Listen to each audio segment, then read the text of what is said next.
Foram 3 falas muito inspiradoras, provocativas, mexeram bastante aqui, debateram temas muito relevantes para o seminário, que tem esse compromisso de pensar a justiça climática com esse compromisso interespécies, né? E vamos lá para o momento especial, que é o momento de perguntas, de trocas, né? Nós tivemos perguntas para todas vocês três, então eu vou começar direcionando as perguntas para quem primeiro falou, que foi a querida Valesca. E, Valesca, pergunta do Fábio. Vamos lá. Valesca, importantíssima palestra que pauta a dimensão política e econômica e como elas estão associadas ao modelo capitalista na geração das crises climáticas. E aí o Fábio pergunta, como você enxerga o direito nesse debate? Você fala que muitas vezes o debate, inclusive os documentos internacionais que estabelecem intenções e diretrizes em relação à questão ambiental, se esquivam de debater a produção capitalista. Qual saída podemos criar? Inventar a partir do direito ambiental e animal para enfrentar essa lacuna? Valesca, por gentileza, para a gente ter um controle de tempo, 3 minutinhos. Se esforça para responder em até 3 minutos. Sim. Obrigada, Fábio, pela pergunta. Que bom que vocês estão acompanhando também, né, essa nossa conversa. Bom, se a gente for pensar o modelo do direito, né, como sendo um reflexo, inclusive um reprodutor dessas estruturas, né, e aí, por exemplo, essa lógica do sujeito de direito, as relações jurídicas pautadas no ente que é uma pessoa, que vai fazer circular mercadorias, né, toda essa compreensão que a gente tem da teoria do direito a partir dessa perspectiva crítica marxista, por exemplo, a gente consegue entender que o direito, enquanto tem essa forma contratual, né,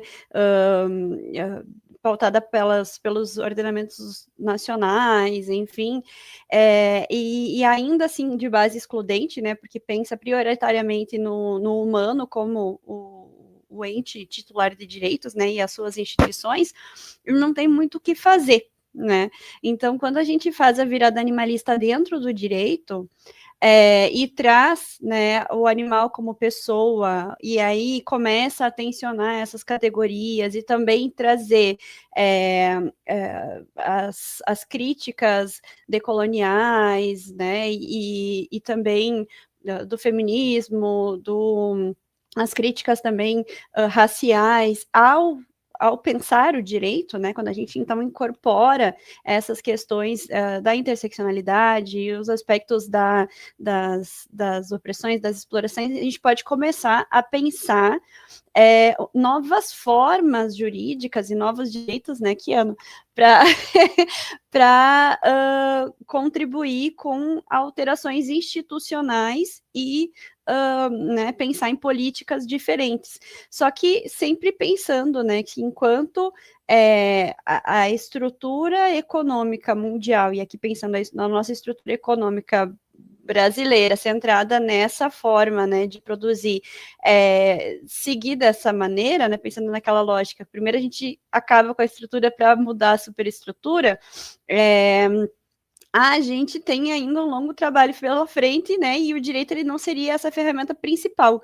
Porém, né, quando a gente está pensando do ponto de vista agora dessas relações do direito internacional, desses pactos globais, né, e aí tentando refundar também esses novos sujeitos e atores internacionais, incluindo os animais. Então, por exemplo, o trabalho da professora, da doutora Karen Wolff, né, que tivemos o privilégio de estarmos na banca dela, pensando um cosmopolitismo, por exemplo, que traz os animais, né, como agentes e atores, né, cosmopolitas, a gente poderia pensar, então, em soluções nesse sentido né, de fundar a justiça a partir do direito.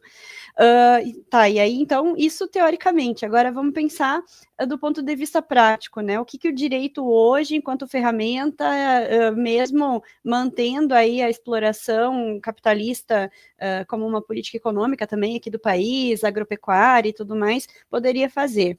Se a gente pega, por exemplo, o texto constitucional que a gente tem hoje no Brasil, e a gente analisa o texto, os valores que estão ali possíveis de serem interpretados e coordenados, e as normas que derivam, né, desse texto, a gente consegue identificar uma via, né, para submeter as relações econômicas e as políticas econômicas do país à questão da dignidade, daí pode ser incluída a dignidade animal aqui também, e a questão ambiental, né? Então, por exemplo, o artigo 170, que inaugura a ordem econômica do país, né, ele coloca ali os valores que fundam a nossa ordem econômica, que é o trabalho, né, humano e a liberdade, né, de empreender, enfim, mas ainda assim, né, trabalha com vários princípios e um deles é o respeito, né, às relações socioambientais.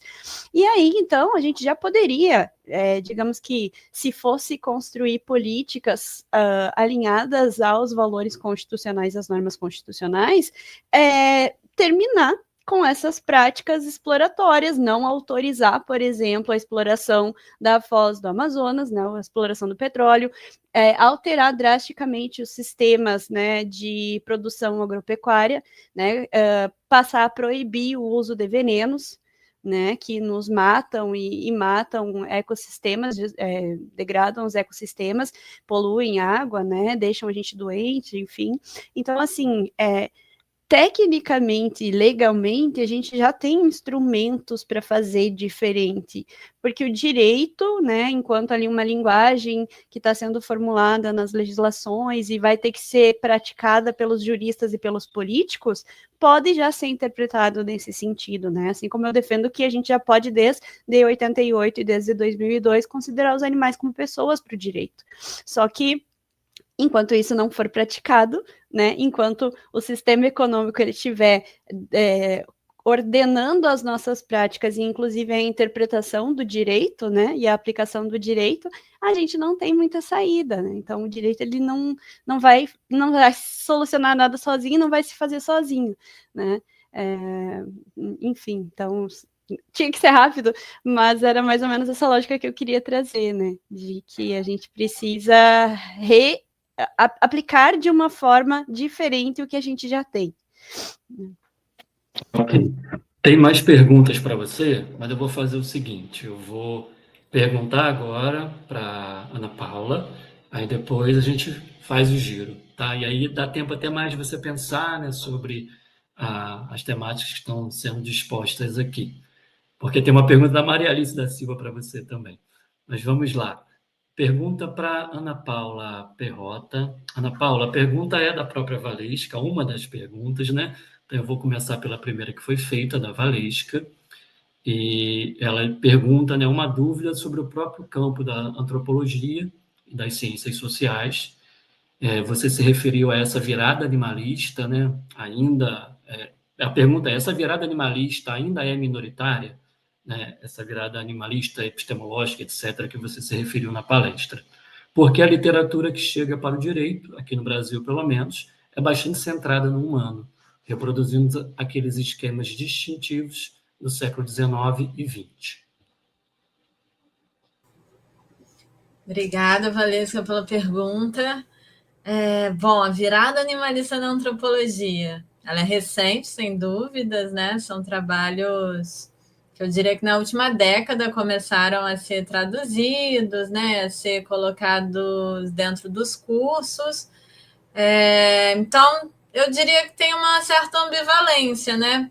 É minoritário, mas vem crescendo bastante, vem adquirindo relevância, né? Então, assim, né, a Eveline falou do Bruno Latour, então vários autores, né, como Bruno Latour, a Donna Haraway, a Mary Stratern, Felipe Descolar, Roy Wagner, a Anna Tsing. Hoje a gente já até se perde um pouco em citar todos né, os pesquisadores, todos os trabalhos já traduzidos que se dedicam a essa temática dentro da antropologia, mas, de fato, a gente ainda não vê muitos cursos obrigatórios, né? A gente vê que esse debate vai ganhando espaço, mas a gente já tem grupos de trabalhos em encontros, né? Como na Reunião Brasileira de Antropologia. Então a gente tá nesse contexto, assim, mas eu diria que quando eu fiz eu defendi, ou escrevi o projeto da minha tese de doutorado em 2010, esse tema ele era sequer legitimado, né? Então eu ouvia muito assim, mas como que você na antropologia vai pensar direito dos animais? Né? Pensar animais, eu cheguei a escutar, olha, ainda dá para mudar de tema. Né? Então, isso há 15 anos atrás. E aí eu diria que nesses 15 anos, hoje é um tema que ele é respeitado, que ele é visto com interesse, porque veio junto também, nesse período, esse debate sobre antropoceno, sobre mudanças climáticas, a própria questão ambiental, ela também não tinha muita relevância nas ciências sociais. Quando entrava a questão ambiental, entrava como uma disputa por recursos. Então, era disputa por território, disputa por recursos pesqueiros. E a minha dissertação de mestrado foi sobre conflitos de pesca na Amazônia. E eu me sacudia toda quando eu ouvia, por exemplo, o termo estoque pesqueiro. Eu falava, gente, isso não é prateleira de supermercado, né? Como assim estoque pesqueiro, né? Aí foi justamente desse né? Porque a gente é muito movida pessoalmente também, né? Então eu fui vendo que eu precisava mudar de tema, precisava mudar de referências teóricas para eu poder me encontrar nesse debate, né? E aí, então eu diria isso, né? Que esse debate ambiental mais geral ele adquire mais legitimidade, adquire mais espaço. E isso se mistura com a virada animalista, que entra dentro desse debate mais amplo, né, acho que a Eveline, você também trouxe isso, né? A gente precisa repensar essa perspectiva antropocêntrica, né? A gente precisa repensar esse lugar do exclusivismo, né, humano, e não mais sob a ameaça de perder recursos, né? Mas sob a ameaça de uma sexta grande extinção, né? Então, não tem mais espaço para esse lugar dominante do humano frente a outras formas de vida, do ponto de vista ético, do ponto de vista filosófico, antropológico, jurídico e do ponto de vista da nossa existência, né? Bem materialmente, né? Encerro aqui. Não, tá ótimo. Obrigada, Ana Paula. Agora, Eveline, a pergunta da Caroline Maia. E ela pergunta: é possível pensar que a incorporação da vida de animais não humanos à esfera jurídico-administrativa, que opera sob a lógica de metas e eficiência, tensiona o próprio conceito de gestão pública em tempos de colapso climático? Caroline, eu entendo que enquanto a administração pública não colocar, não condicionar todos os outros atores a incluírem os animais como destinatários de toda e qualquer política pública, a gente não vai parar de chover no molhado. A administração pública é quem tem o maior potencial de fazer essa virada de forma mais rápida, de forma mais célere. Por exemplo, se utilizando da nova lei de licitações para os contratos públicos, para todos aqueles que contratarem com a administração pública. Se todos aqueles que contratarem com a administração pública firmarem compromissos de efetivamente terem práticas sustentáveis, terem práticas éticas em relação aos animais, em relação ao meio ambiente, a gente vai começar a ter uma mudança real, mais célere e amplificada. Porque a gente vai estar trabalhando não só a consciência daqueles com quem a administração negocia, né, contrata, mas a gente vai estar trabalhando a parte econômica. O dinheiro público não vai ser mais empregado, não vai mais financiar práticas insustentáveis e práticas que não considerem na sua execução a ética animal e a ética ambiental. Então, eu penso que sim, que se utilizar dos meios disponíveis pela administração pública para promover esse tensionamento e essa pressão por uma mudança mais rápida nos outros setores da sociedade é indispensável. Obrigado, Eveline. Agora, Valesca, seguindo ainda um pouco na questão do direito e da produção capitalista, a Maria Alice da Silva, um abraço, Maria, te pergunta: você acredita que o sistema jurídico é capaz de trabalhar de maneira anti-cap? Deixa eu abrir aqui. Ai, obrigada, Maria Alice, um beijo. Então, o sistema jurídico e as instituições e a forma de operar e interpretar, porque assim, o sistema jurídico hoje no Brasil, pensando, né, a gente consegue colocar dentro desse sistema não só os textos legais, e aí a forma, então, que o legislativo produz a legislação e a administração pública produz também seus atos normativos, né, enfim, então, todo esse conjunto de fontes que entra dentro do sistema jurídico, mas também todas as instituições que operam, né, a interpretação e aplicação da legislação, e aí entra também a questão da construção das políticas públicas, né, que vem pelo marco legal e pela atuação do poder executivo. Então, a gente pode pensar em um sistema jurídico nesses termos amplos, né, colocando também as instituições, não só do poder judiciário, mas os produtos que vêm do legislativo, e aí, portanto, toda essa necessidade de não só eleger melhores congressistas, mas também pressionar para que os interesses deles, os nossos, sejam votados, né, nas assembleias, nos congressos, enfim, e também a atuação do poder executivo, né, quando opera a legislação e vai criando aí as suas escolhas políticas de desenvolvimento, né, de planejamento urbano e várias dessas coisas que impactam a nossa vida e a dos outros animais, por exemplo, construção de estradas, né, e tudo mais. Então, se a gente pensar nesse ponto de vista do sistema jurídico, por exemplo, o Estado como ordenamento jurídico, né, estatal, enfim, e as suas instituições, e pensar neles apenas como um instrumento, né, que pode ser maleado, né, manuseado e operado em função desses valores que já constam na Constituição, né, que e não só na Constituição, nos documentos internacionais, né, então nós temos direitos socioambientais nas declarações internacionais, nas declarações interamericanas, né, de direitos humanos, enfim, então se a gente operar essas fontes e esses instrumentos para realizar aquilo que já se diz que são as finalidades e os objetivos desses textos, a gente já chegaria numa ruptura do capitalismo, eu acho, sabe? Porque, assim, não tem como a gente continuar produzindo alimentos de forma sustentável no país se a gente continuar produzindo as commodities, né? Então, não tem como. Ou tu faz um, ou tu faz outro, né?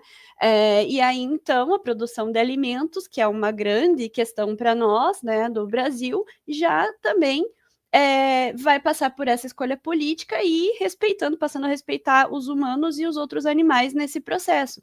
Então, assim, se a gente pensar nesse direito como um instrumento maleável, sim, né? Só que o sistema jurídico que é operado pelos operadores hoje, que foram formados nesse paradigma, né, excludente, focado no humano, dentro da operação aí da lógica do capitalismo, eles operam de uma forma que é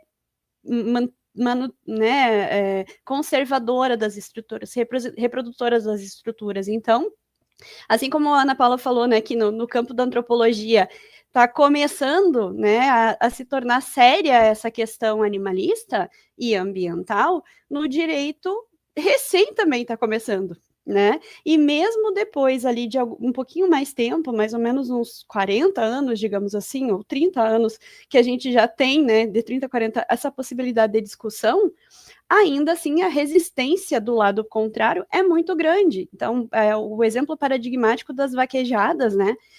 A gente, por 20 e tantos anos, construiu juridicamente uma ideia de que a cultura não deve ser mantida se for cruel com os outros animais, e aí vem um lobby econômico-político extremamente eficiente dos vaqueiros e em menos de um ano aprova uma emenda constitucional para colocar por terra 20 e tantos anos de evolução jurisprudencial. Então, é esse mesmo sistema, né, que está sendo operado por agentes de interesses diversos.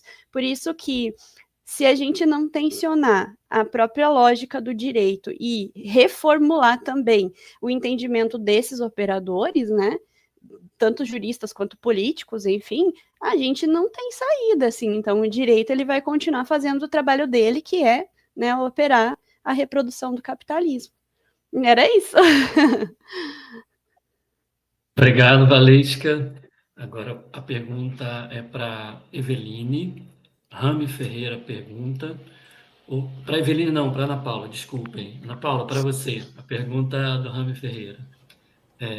Ouvindo sobre o teu trabalho em Petrópolis e pensando nas enchentes aqui no Rio Grande do Sul no ano passado e retrasado, pergunto: como é a situação do resgate de animais que não são considerados de companhia? Você chegou a experienciar alguma situação nesse sentido? Aqui vimos cavalos em telhados e imagem de centenas de porcos deixados para morrer. Como você percebe essa face do especismo seletivo na prática? Rami, obrigada também pela pergunta. Acho que a pergunta do Rami ele sintetiza diferentes desafios, né? Que eu acho que foi um recorte que eu tentei trazer, né, para a minha apresentação quando, né, a gente olha para essa problemática do resgate de animais, né? Porque animais são coisas muito diferentes, né? É isso, é um bovino que pesa 500 quilos, um gato que pesa 3 quilos, e eles têm complexidades muito diferentes na hora do resgate, né? O treinamento para um gato é muito diferente do treinamento para um bovino, assim também como os recursos que precisam ser utilizados, né? Então, existe esse especismo seletivo, né? Isso, a gente não trata moralmente todos os animais de maneira igual, né? Isso é uma perspectiva que eu tentei articular também dentro desse debate sobre política multiespécie, né? Porque quando a gente fica nesse debate também, os humanos versus os animais, a gente ignora, por exemplo, que os humanos em Gaza, né? Os humanos no Complexo do Alemão, na Penha agora, são humanos que têm menos valor do que determinados animais de estimação, né? Então, a gente tem essa complexidade, né? De quando a gente está falando de humanos e animais, a gente está falando de coisas muito diferentes a depender do contexto, né? Então, existe esse ponto, né? Animais de produção, como a Valesca estava apresentando, é uma commodity, né? E aí a gente pode perceber, acho que isso, eu estava lendo as perguntas, a Rita, ela lá embaixo, acho que dá para juntar um pouco a pergunta dela, porque ela pergunta sobre a questão dos animais em granja, essa coisa toda. Paradoxalmente, esses animais eles têm seguro, porque eles são um valor econômico. Então, acompanhando o GRADE, tem hoje em Minas Gerais um plano de ação de resgate desses animais, que são animais que têm um valor econômico, né? Então, esses animais têm as suas vidas valiosas nesse sentido econômico, não no sentido do valor moral da vida. Então, é muito desafiador mesmo pensar essas coisas. Mas, do ponto de vista do que eu vi em Petrópolis, acompanhando o GRADE, a perspectiva de resgate dos animais, levando em conta o trabalho deles, olha também para esses animais, né? Então, por exemplo, não sei se vocês acompanharam, mas em Brumadinho, eles chegaram a operacionalizar o resgate de um bovino por helicóptero, numa operação super complexa de ter que içar, de ter que aplicar um anestésico para esse bovino ficar desacordado e não se mexer durante o resgate, trazendo o risco de derrubar a aeronave, e aí ter que convencer o bombeiro, ter que convencer a Defesa Civil de colocar a aeronave à disposição, de colocar as pessoas à disposição. Então, é difícil, né, pensar isso na prática, né, que é o que me provoca, né, enquanto antropóloga, né, é olhar para essa situação e ver, né, que existe, né, esse esforço, existe essa vontade, existe essa preocupação, mas que é atravessada tanto por esse especismo seletivo quanto pelas necessidades de cada contexto e de cada animal também, né? Então, aplicar uma prática que seja universal encontra essas barreiras, porque esses animais eles não têm um entendimento universal, nem moral, nem no direito, nem economicamente, né? Então, e ao mesmo tempo você tem as pessoas que estão na mediação desses animais, né? Então, numa granja, as pessoas, como a Rita colocou na pergunta dela, né? Pode ser que as pessoas nem se preocupem, elas vão falar assim, tem o seguro. E é assim, um terreno, né, literalmente, que não tem braços e pernas para dar conta de tudo. Então, pode ser que esses animais fiquem para trás mesmo, porque o grade, no Rio Grande do Sul ficou muito claro, né? O grade não deu conta, né? O Estado não dá conta. E muitas frentes, né? Porque isso destrói iluminação, destrói abastecimento de água, destrói moradia, né? Então, o problema da crise climática, né? Ele é muito desafiador em termos de deixar de novo a organização social em pé, né? É muito desafiador. Obrigado, Ana Paula. E obrigado ainda mais por você já ter inaugurado a resposta em blocos, facilitando aqui o meu trabalho, né? Você já respondeu a pergunta da professora Rita. Aproveitando isso, eu vou fazer agora uma pergunta em bloco também para a Eveline. Tá? Tem mais de 2 perguntas para você, mas eu vou fazer 2 para você, Eveline, para a gente conseguir, né, responder tudo dentro do tempo planejado. A Maria Alice te pergunta: gostei muito de você ter citado Bruno Latour, pois tenho lido sobre ele e pensado nas conexões importantes que ele faz e que pode servir de uma epistemologia importante para um ecofeminismo animalista anti-CAP. Você poderia falar mais sobre como a teoria dele pode ajudar nas reflexões que você desenvolveu? E a outra pergunta, de Angola, deixa eu buscar aqui, Felipe Miguel te saúda desde Angola, diz que gostou da tua apresentação e, num contexto global, onde a ética e a compreensão antropológica que se tem é aquela que coloca o lucro no centro e a mercantilização de tudo, onde se exclui a contribuição ecológica de outros povos, como desenvolver ações que podem pressionar os decisores e os países que mais poluem, não respeitando os tratados? A Carta da Terra, um dos seus princípios, fala da integridade ecológica. E aí está cortado aqui, não seria uma contribuição?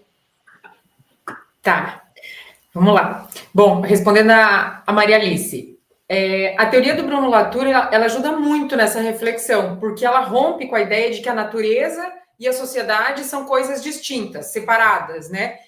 Para ele, não tem humano de um lado e natureza do outro, o que a gente, né, no costume, no hábito de habitar essa terra, a gente tem isso. A natureza está aqui, é um recurso disponível para o ser humano. O que ele aponta é que não, né? É um planeta só, comum, formado por um coletivo, e esse coletivo é de humanos, animais, né, rios, florestas, tecnologias, e tudo isso está interligado. Então, essa visão que ele apresenta, ela acaba nos obrigando a reconhecer que a crise climática, ela não é só uma crise ambiental, ela é uma crise de convivência, né? E a gente precisa reconstruir modos de viver junto, como partes, né, todo mundo, de um mesmo coletivo que habita a Terra. E que a gente acaba por formar a Terra, né? Esse coletivo e as nossas formas de habitar e de conviver é que podem reconstruir, tornar possível essa coexistência ou nos levar para a beira do abismo, que é a forma como a gente está conduzindo, infelizmente. Então, a justiça climática que ele apresenta, ela não existe sem que exista também uma justiça interespécie, né? E daí aqui, aproveitando o gancho da justiça interespécie, respondendo a pergunta, me fugiu o nome, Rafael, mas a pergunta que veio de Angola, Felipe. né? Felipe Miguel. Felipe Miguel? Sim. Isso. Então, de fato, a gente vive num sistema global que o lucro, ele se tornou a medida de todas as coisas e acaba pagando a contribuição ecológica dos povos do Sul e também outros diversos modos de habitar a Terra que não seja esse, né? O modo e o sistema de exploração capitalista contumaz.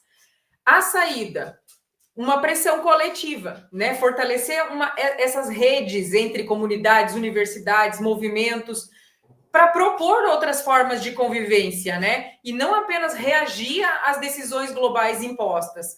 A gente precisa repolitizar a discussão sobre o clima, né? Mostrar que essas violências ambientais, também elas são violências coloniais, que a base delas é essa, que é dali que elas vêm, e é por isso que a gente precisa mudar essa base, porque senão a gente não vai mudar a violência ambiental, né, que a gente produz, se a gente não mudar a forma como a gente vive, né? E essas ações locais, quando conectadas, quando numa rede global, elas podem ser capazes de expor para o mundo, né, que esses países que mais poluem, o sistema fracassado deles de viver na Terra, de habitar a Terra, e, consequentemente, pressionar os líderes para uma coerência ética na hora de firmar esses tratados, né? Sobre a Carta da Terra, que ele menciona ali no final, a Carta da Terra, ela antecipou o que a gente chama hoje de justiça interespécie, né? Quando ela afirma que não tem como ter paz, dignidade, se a gente não tiver um respeito integral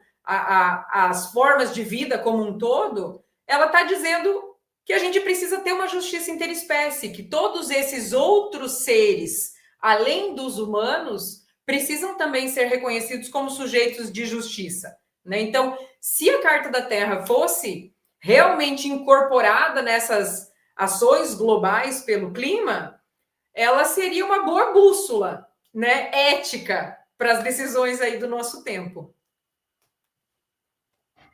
Maravilha, tem bastantes perguntas, isso é muito bom. Tem mais perguntas para você, Eveline, tem mais perguntas para Ana Paula, e eu vou passar a palavra agora para a Valesca dialogar então com essas perguntas e comentários aqui com a Ana Paula, com a Eveline. Desligado o microfone. Eu sempre fecho para não dar, né, interferência e demora um pouquinho. Então, como as perguntas, né, eu quis fazer aquela fala mais introdutória e eu sabia que as meninas iam trazer esses aspectos mais específicos, né, relacionados às temáticas, é só para a gente pensar também, né, que tudo isso que a gente está falando, em termos tanto de ideias, discursos, mas também das práticas, né, elas vêm sendo, em alguma medida, já ditas e já praticadas, né, são 10 anos, ou que a Ana Paula acompanhou o trabalho do GRADE, enfim, então a gente tem esses modelos já alternativos, né, e as saídas, né, mas só para vocês terem uma ideia, assim, se a gente vai confrontar em termos de escolhas políticas e também de documentos internacionais, lá em 72, na Declaração de Estocolmo, porque até o Felipe, né, mencionou ali a Carta da Terra, que é de 92, olha só o que já estava escrito no primeiro princípio da Declaração de Estocolmo. O homem tem direito fundamental à liberdade, à igualdade e ao desfrute de condições de vida adequadas em um ambiente de qualidade tal que lhe permita levar uma vida digna e gozar de bem-estar, tendo a solene obrigação de proteger e melhorar o meio ambiente para as gerações presentes e futuras, e a este respeito, as políticas que promovem ou perpetuam o apartheid, a segregação racial, a discriminação e a opressão colonial e as outras formas de opressão e de dominação estrangeira são condenadas e devem ser eliminadas. E da mesma forma, nesse mesmo documento, a gente tem a determinação, o princípio, a ideia de terminar com as guerras, né? Então, se a gente está convivendo, né, com genocídios, com guerras e também com chacinas em várias partes do mundo, inclusive no nosso país, a gente não está em condições realmente sérias de pensar, né, essas soluções efetivas, porque a gente não conseguiu nem mesmo, né, ainda concretizar aquilo que né, na década de 70 já se estava determinando. Tá? E aí não tem como falar em justiça global, justiça ambiental, justiça interespécie, cosmopolítica interespecífica, se a gente realmente não refundar essas questões, né? Na ODS, eles colocam lá os 5, né, do desenvolvimento sustentável, que evoluiu de 3 para 5, né, que são as pessoas, o planeta, a prosperidade, a paz e as parcerias, tá? Se a gente considerar, como a gente deve considerar que as pessoas não são apenas as pessoas humanas, e o planeta é um lugar de coabitação de todos nós, humanos e não humanos, e essa prosperidade, ela não pode se dar na base do lucro, e as parcerias e as soluções, elas precisam ser pensadas para o benefício de todos, né?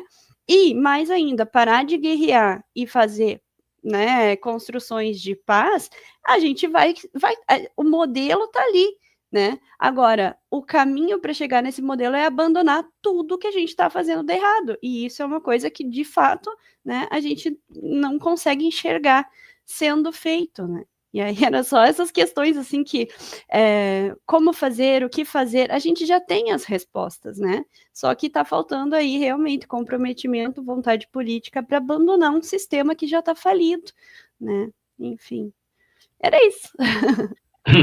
Obrigado, Valesca.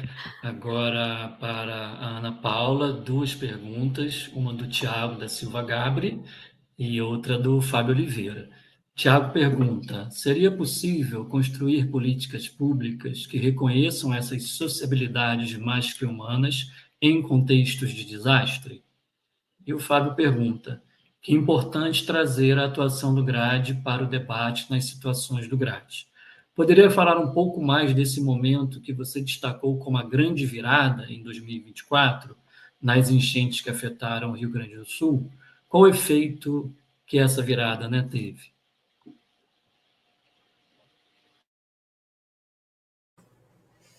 Obrigada, Fábio e Tiago, pelas 2 perguntas, né?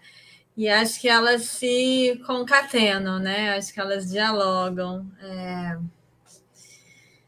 Né? Porque o Tiago pergunta, né, se é possível construir, né, essas políticas públicas em contexto de desastre, né? Possível né?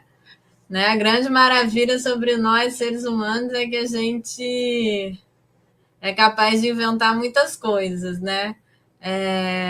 Mas como essas coisas inventadas podem ser colocadas em práticas no sentido do que a Valesca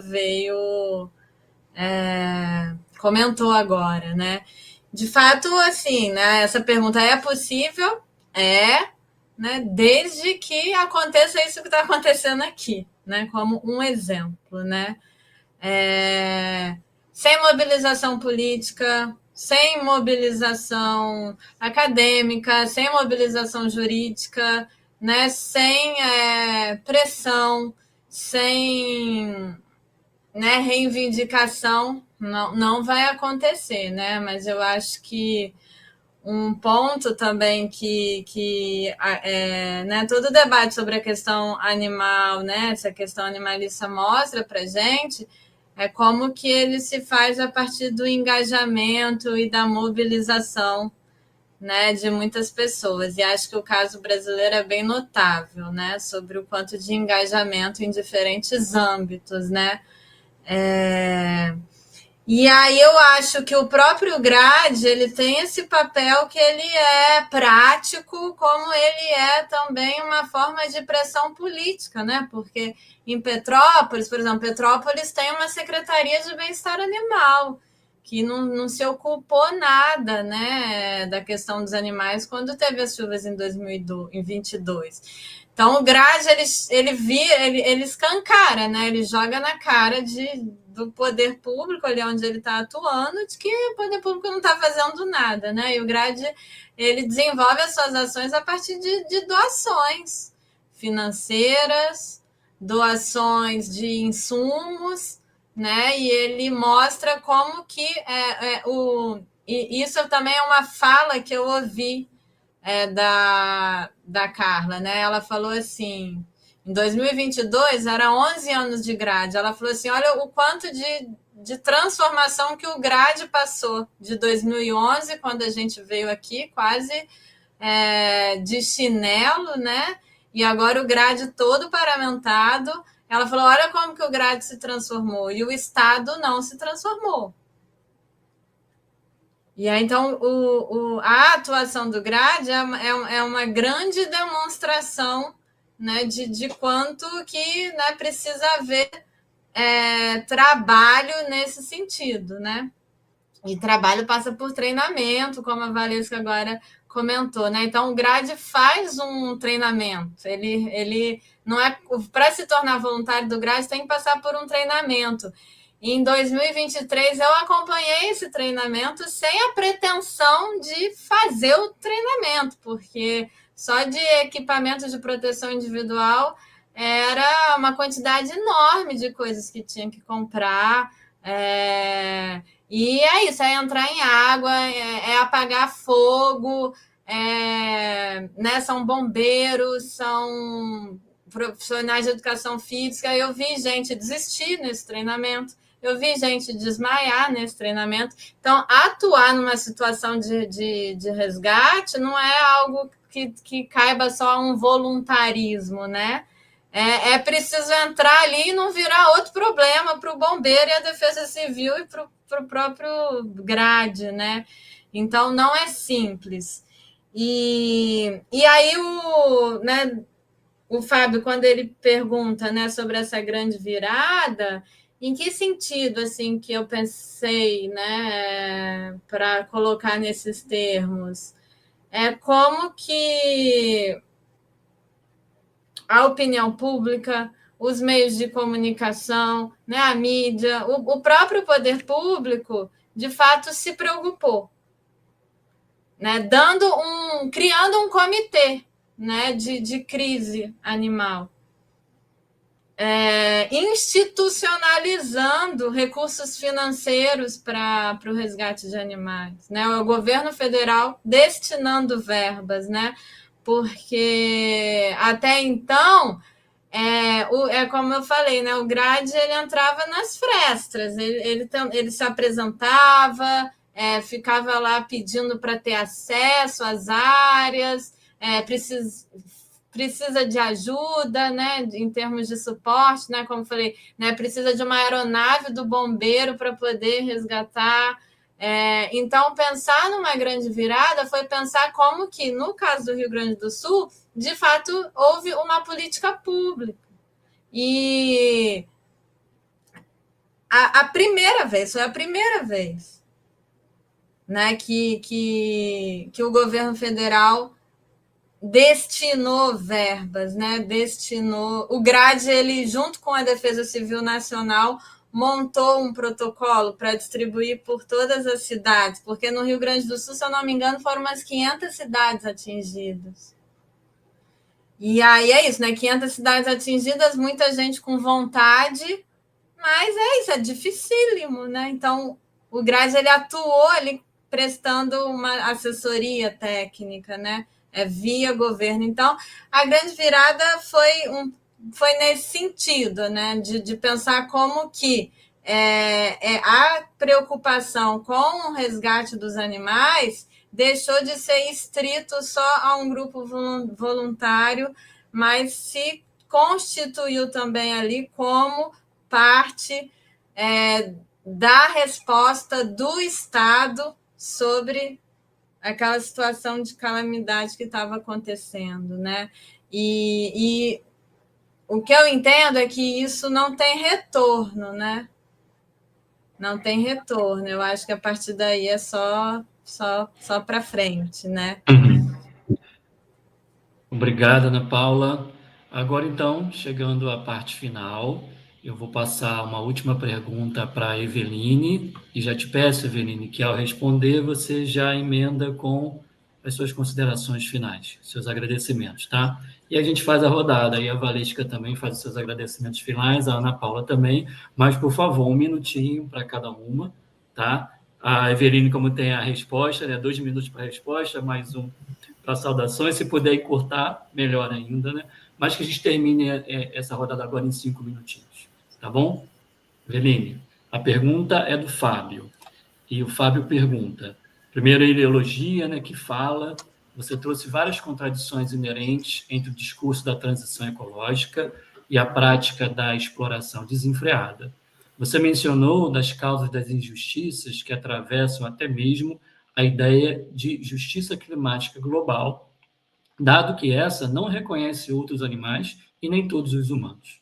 Você diz que a exploração dos animais e dos ecossistemas estão no coração dessa engrenagem.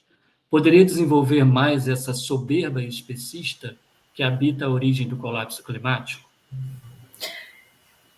Fábio, obrigada pelas palavras. E sim, a crença de que a vida humana tem mais valor do que todas as outras foi a visão que permitiu que a gente tratasse os animais e os ecossistemas como recursos, né, a serem usados e explorados, e não como formas de vida que coexistem conosco, né? E é essa a soberba especista que sustenta, né, tanto o modelo econômico de exploração quanto o modelo colonial de habitar a terra, porque acaba transformando, né, corpos em mercadorias, florestas em fábricas, natureza em propriedade, né? Em algum momento a gente criou essa visão de que é tudo nosso e a gente vai fazer da forma que for melhor para a gente, e todo o resto é recurso a ser explorado, né?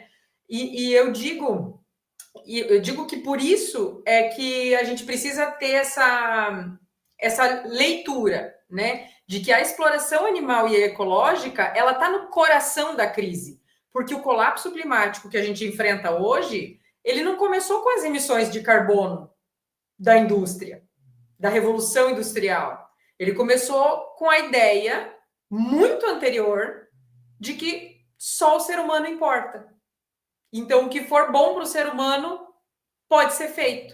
Então, é por isso que eu digo que o coração da crise climática que a gente enfrenta hoje tem essa raiz na exploração animal e ecológica pelo prisma da soberba especista humana, tá?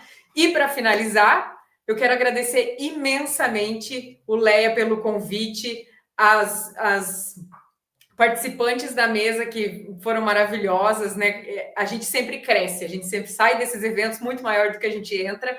Agradecer o Rafael, a Evelyn, a Caroline, todo mundo que possibilitou com que isso funcionasse muito bem.